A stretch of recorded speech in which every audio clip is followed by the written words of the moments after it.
He does seem quiet for the last few. I'm going to call this meeting of the City of Kerrville Planning and Zoning Commission to order at 4:31. Dorothy, will you call roll, please? Yes, sir. Bob Waller, Here. Garrett Harmon, Here. Tricia Byram, Here. David Jones, Rustin Zuber, Here. Bill Morgan. Here. Thank you. Hey, we have a quorum. Item number 1, consent agenda.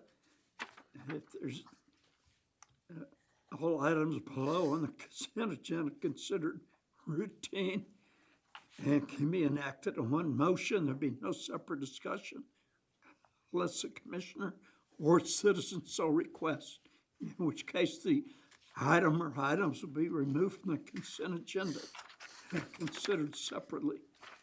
Item 1A, approval of the minutes from the August 15, 2019 meeting. Starts on page 2. I know there's some changes that need to be made. There's a couple of things I think we should clarify. On page 3, where when David Wampler spoke, I think it should read that e-signs do not fit in with the ambiance of Kerrville. I think that was his intent.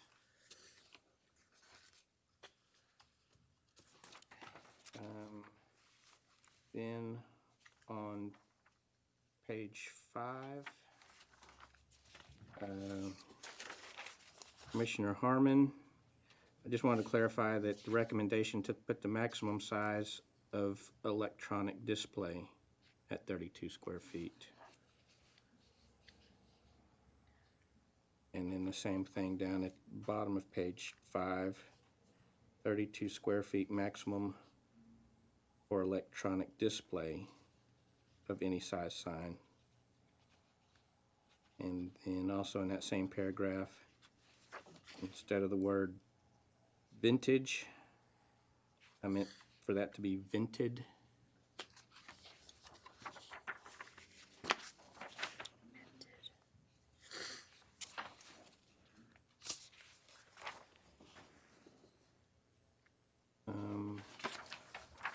And then I had a question on the next page, page 6, under staff report. When it's talking about first reading on September 10th of building codes adoption. Yes, Is that has signed? been postponed. Okay. So that was where we had it on our pending list, but we're not there yet. Okay. So that'll be postponed till, I don't know if we pushed it off 1 meeting or 2, Okay. so. Okay, that was the only thing I saw in there.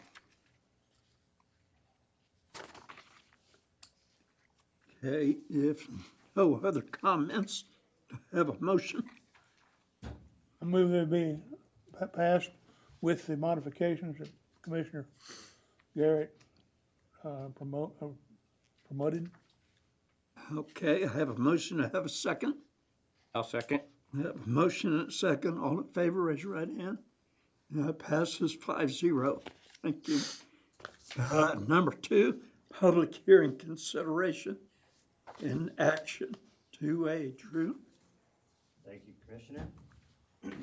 Public hearing consideration and action concerning a request to vacate and replat lots 145 and lots 156 through 159 of the Meridian Subdivision, recorded in volume 7, pages 80 and 81 of the plat records of Kerr County, Texas, generally located at 1833 through 1841 Lois Street.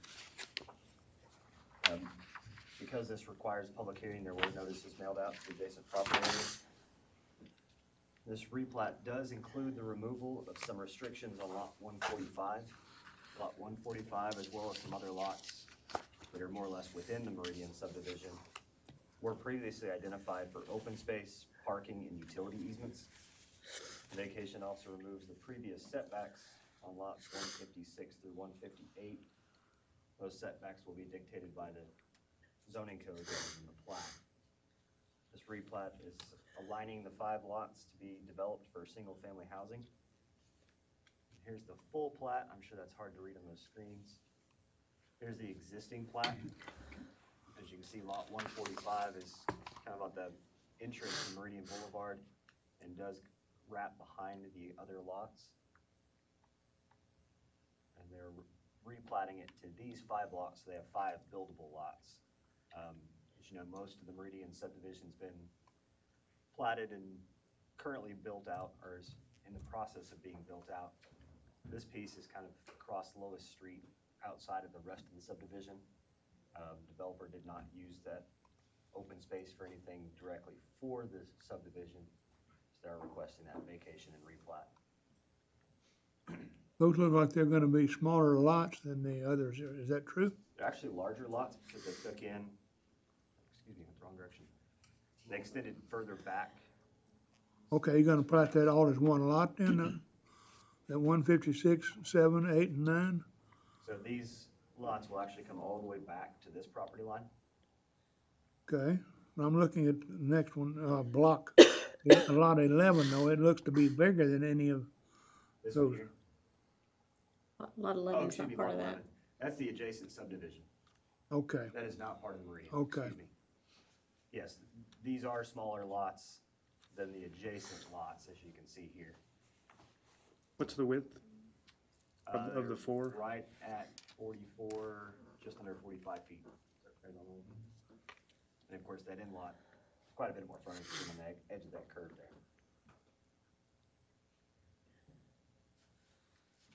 Staff recommends for approval. I'd be pleased to answer any questions before or after the public hearing. Let's go ahead and do the public hearing. I'll open the public hearing at 4:38. Anybody wishing to make comments, go to the podium. Give us your name and address, please. Hearing none or seeing none, I close the public hearing at 4:39. Comments from the commissioners?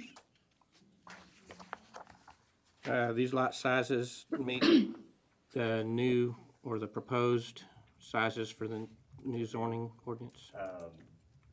They'll meet the lot sizes. Like I said, they're just under 45 feet. So they're gonna try and get building permits beforehand, Okay, so that they meet that size requirement, but don't have to do that back alley, because they're gonna try and maintain a backyard for these properties. If not, they may be going to Board of Adjustment for a variance on the front driveways. We'll see how that goes. We knew that was gonna be interesting to see how that played out in the market as far as those smaller lots, what that does for the lots, what that does for the developments, how that rear access is gonna impact different properties. So we've got, Mr. Cripps has got plans on, ready for those to get started pretty quick. Before everything goes in effect. So there is gonna be rear access? No, it is not. That's what I thought, okay. You're saying the new code with that width Would would, require it.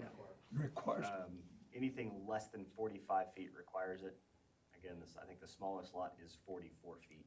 But none of them are over 45 feet, so I mean, almost made it. but current code would not require it. Correct. these are almost gonna have to be garden homes then, aren't they? they couldn't move that property line against lot 145R over 4 feet. I think they looked at that, but just to get the footprint of that last house to fit, was just squeezing it too far to that triangular piece of the lot. Okay,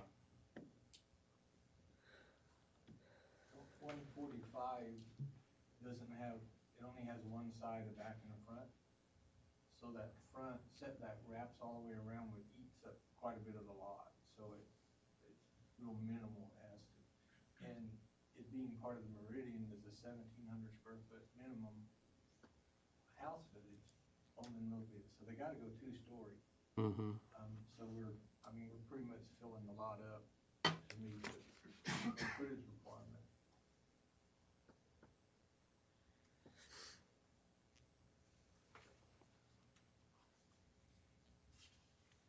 any other comments? If not, I'll accept a motion. I'll make a motion to approve the plat as presented. Have a motion to have a second. I'll second. Have a motion and a second, all in favor, Raise your right hand. Passes 5-0. Thank you. Number 3, 3A, Drew. This is consideration and action concerning a preliminary and final plat for Kerrville Office Plaza, a subdivision containing approximately 4.27 acres of land out of the Patrick Fleming Survey number 666, abstract number 145 within the city of Kerrville, Kerr County, Texas, generally located at Leslie Drive and west of Easy Street. Had a question as far as commission reviewing a preliminary plat and a final plat together. Our code currently requires any major plat, which comes before the commission as a final plat, must have a preliminary plat. I would say this is a fairly unique circumstance. This is an existing parcel, tax parcel, that is unplatted. They are dedicating a 20-foot street dedication for right-of-way along Easy Street. The original street actually goes into this area already today. If they weren't dedicating the street, this would have been a minor plat staff approval. Because it requires the dedication, the commission has to review it. That there makes it a major plat, which means it has to have a preliminary plat also.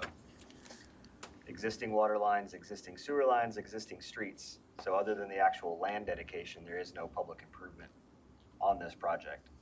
I say it's fairly unique circumstance, so we felt comfortable bringing it to you as both preliminary and final.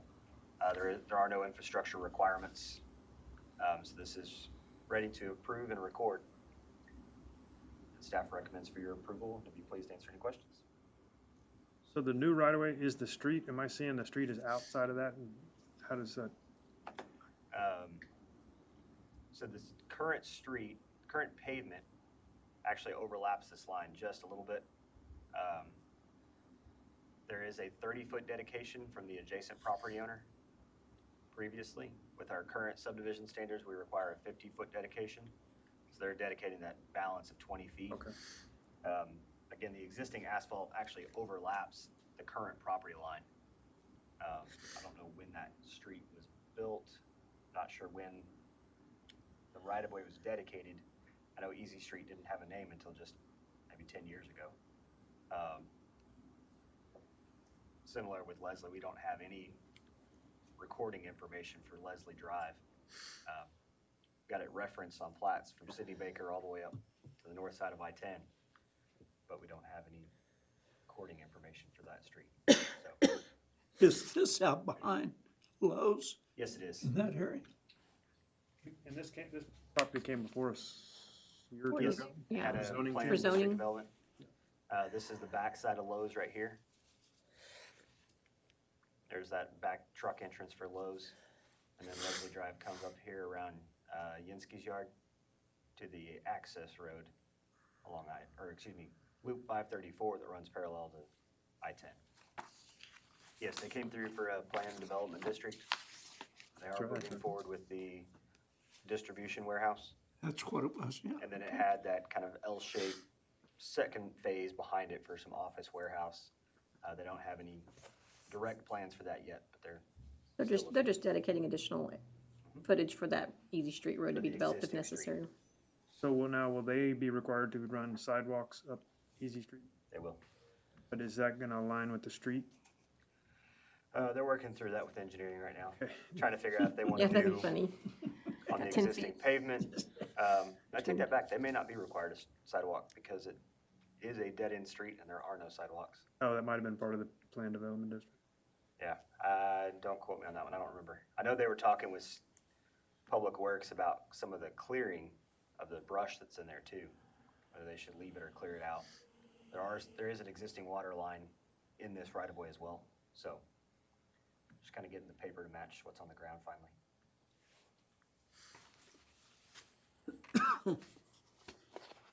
Any questions? If not, I'll accept a motion. I move it be approved as presented. Have a motion to have a second. I'll second. Motion and a second. All in favor, raise your right hand.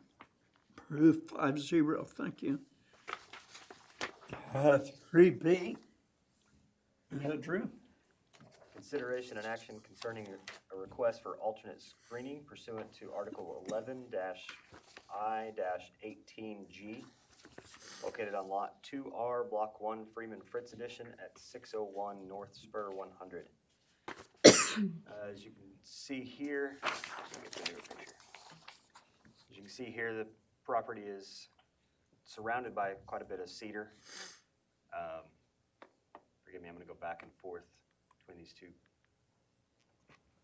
There's an existing property line right here. And then along this property line, see in this newer picture a little better, there's quite a bit of growth of cedar along that line. The project is the VA dogs.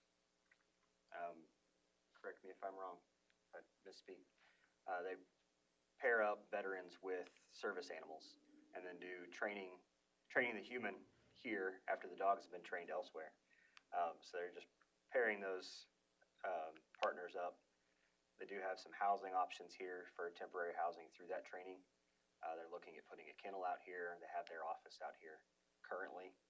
You can see here they have their small internal loop for where they have their pad sites for some of the RV slips that they can have guests stay at, or the park models that they have out there permanently. With the addition of the kennel triggered the screening fence on that property line to the adjacent residence. They're requesting that cedar thicket, if you will, be used instead of a 6-foot wooden fence. So again, the property line's kind of on the edge of this cedar here. This is the current residence that they have out there for temporary housing. This is their office, and this site or this site, depending upon what they choose when they finally get the final design of their kennel, will be the location of the kennel for the animals. So you can see the kennel's still well over 200 feet at least from the adjacent property line. Their neighbor on the other side is Freeman Fritz Animal Rescue. Here's just a site plan showing that. That almost seems funny that you would have to screen the animals from the animals. Sorry, we're screening the animals from the residents. Other side. Oh, okay. The animals Freeman and Fritz on the animals other are- Yeah, side. Freeman Fritz on the other side, Gotcha. so they're okay. It's like, what? And again, this is their site plan, just showing their overall future plans of where they're gonna put some other, the short-term residences and the kennels. Not any comments from the adjacent property owner? Our code actually does not require we send any notice to the adjacent property owners. Had a couple questions about that. That may be something we look at in the future code as far as a review. The office and the temporary residence have been open for a year and a half. About a year and a half. They've been operating. I'm not sure why the screening fence wasn't triggered at that time. Since it's not there with this new addition, they did want to make sure that at least they addressed it and didn't leave it hanging out there for any future question. We have certainly not gotten any complaints through code enforcement or planning based on their operations so far. But Does the city have any future liability for not requiring that fence? no, because even with or without the fence, if their operations caused a public nuisance, they're still required to mitigate that nuisance, whatever it is. Okay. Obviously, barking dogs is going to be the big concern. If the neighbor complains, they've got to figure out a way to keep the dog either indoors in the kennel or relocate the animal, whatever the case is. No different than you and your neighbor in the neighborhood. My understanding that the kennel that's gonna be built there is gonna be enclosed, is that correct? It'll be So an that should be not a indoor, problem. outdoor kennel, so the dogs will have that come and go, but they'll have, from what the pictures I've seen, a very nice kennel for those animals. It's our current plans not to have the dogs at 100% occupancy. Oh, sorry. No, go ahead. No, go ahead, knock up there. We're recording everything, so. Oh, I'm sorry. Just to clarify, the kennels are not designed by operation to have dogs there 24/7 for months at a time. They're temporary kennels, and usually when the veterans comes and spends, we have to train the veteran and the dog together to make a team, and that's when the dog will be in the kennel and the veteran will be in the cabin that already exists. And if we do find a dog before we get to a trainer, it'll be a temporary stay till we get the dog to the trainer, which will be off-site. So the dogs that we design in this kennel will not be there permanently or over a very long time period, just to clarify. Question, so your opposition to the fence is for what reason? Well, number one, cost. It's very prohibited to our organization. We're a 501c nonprofit. We have money at times by generous donors. That money is usually, we focus our money on training of the animals, which costs about $25,000 per dog. Then we put another probably $5,000 to $10,000 into the veteran and the dog to make them a team. We plan on doing 10 dogs a year. That's running around about $130,000 in our budget. And our current income and outgo, probably gives us a margin of about $50,000 in our nonprofit.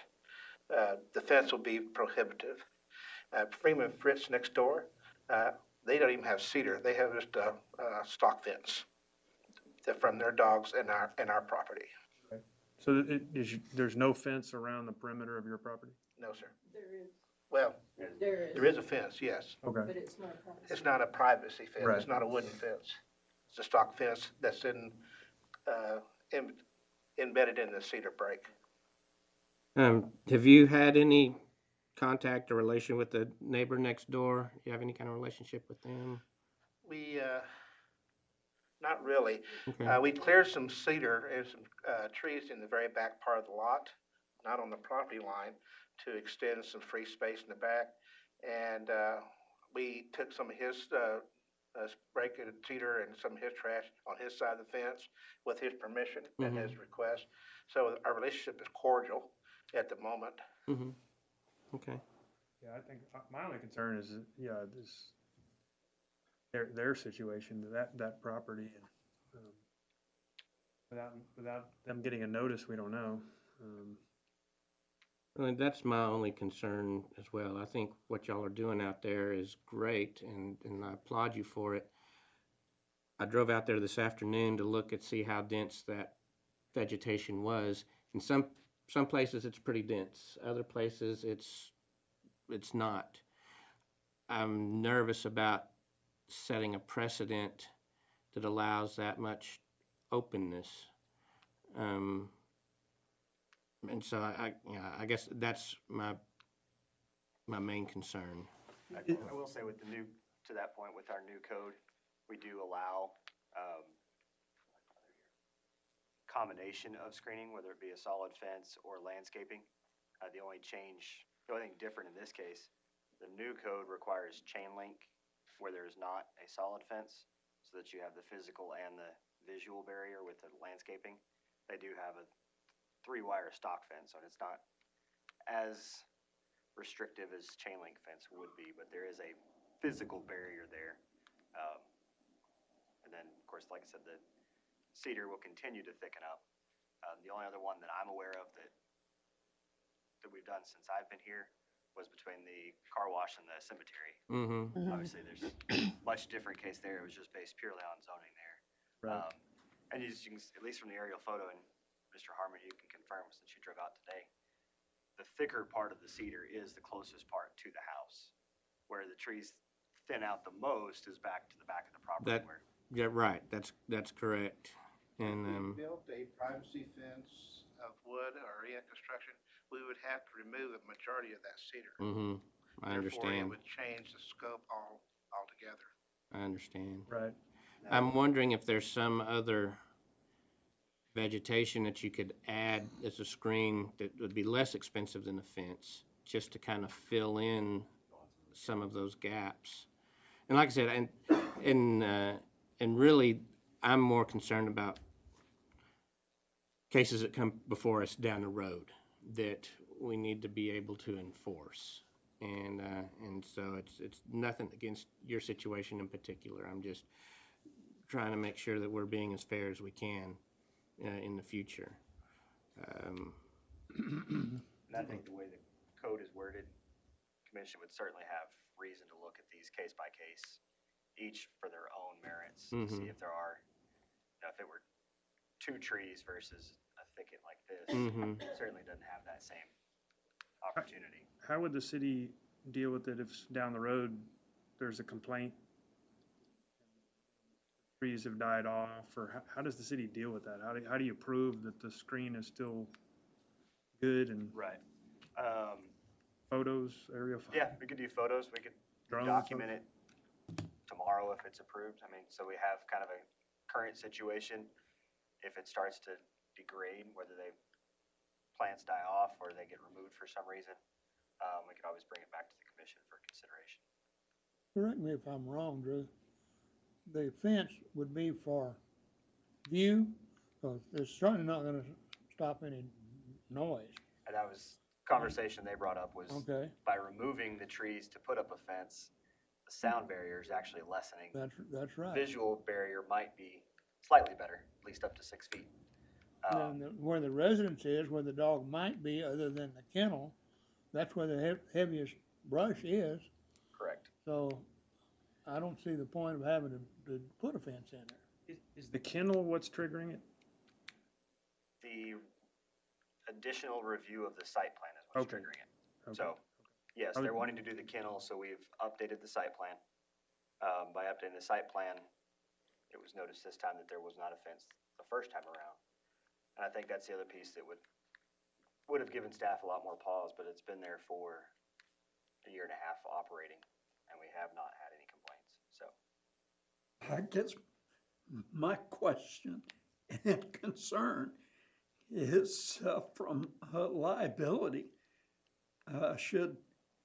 There's gonna be dogs out there. If dogs get into that adjacent neighbor's yard and bite somebody, I don't care if they are service dogs. Right.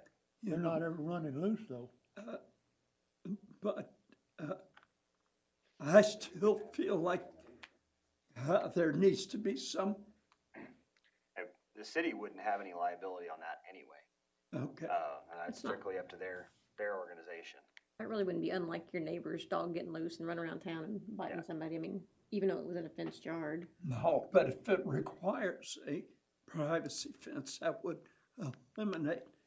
It's not a three-wire fence, it's a regular, it's a wire fence, that's not just three Oh, not wires. just My three dog physically can't Okay. get through.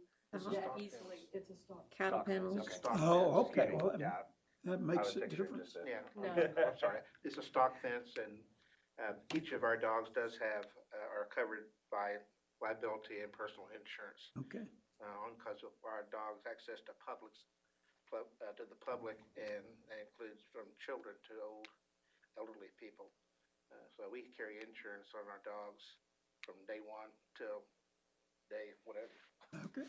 And the Thank you. neighbor has a dog that runs loose in their yard, and it's never gotten onto our property either, so there's enough of a barrier that it's not as easy for them to just walk through. Okay, Listen, be pretty Houdini if they did it. okay, Yes, thank you you. know, I think there's enough screen there to justify it as a vegetative screen at this point. But if there was, in the future, if that degraded or if it became an issue, that I just want you to know that there's a potential that fence may need to be put up at some point. But as long as that vegetative screen can be maintained as dense as it is now, I think I could probably get by with it.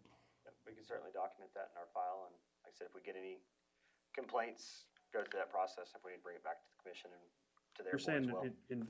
this really should have been required a year and a half ago, but they weren't told that, so they weren't able to Address it then. address that cost in their planning, so that's another reason to Yeah.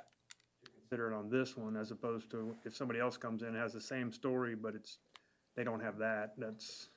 Correct. Any other comments? And I'll accept a motion. Move that be approved. Have a motion, to have a second? I'll second. Have a motion, and a second, all in favor, raise your right hand. That passes 5-0. Thank you. Drew, other business? And thank y'all, by the way, for what you do. Yes. As a veteran, I appreciate that. Should have at your place a schedule for the planning commission and city council dates that we hand out to customers, so they kind of know when their deadlines are, when the projects are moving forward. Just wanted to bring before the board, the November 7th meeting is the state planning conference. So I will not be here. Any of our code presentations that we have on the schedule, the consultants probably will not be here because we'll all be at the conference. So I wanted to get commission's approval on adjusting that schedule. We can either do Tuesday the 5th, or we could push it to the following Thursday on the 14th. Didn't know what your pleasure would be. I know we've got some thoughts. You said that's in November? Yes, sorry, November. I'm out of town on the 5th. I vote for the 14th. Yeah, I like the 14th better. I'm good with that. Either one's fine with me. November 14th, okay. Works for me. Good at that. So we'd have on the 14th and the 21st, that, Possibly the 21st, Okay. yes. Like I said, we are keeping those second meetings open for some of the overlap with the code review committee, putting their pieces out, like we talked about last time, the dark sky landscape and tree ordinance, subdivision code, zoning overlays, what I forget. Are we scheduled for the 19th of September? I don't have anything yet, so. And we've been trying to keep the citizen cases on the first Thursday of the month, and the code review stuff on the second Thursday. I think November obviously is gonna be kind of shaken up a little anyway, because we were trying to figure out what was gonna be a good fit for a couple of those ordinances coming through to get them done by the end of the year. I think we can make the 14th work with that schedule. That's the only change? Okay. Any staff report? No, sir. Okay. Any other business? We're adjourned. 5:03. Thank you all very much.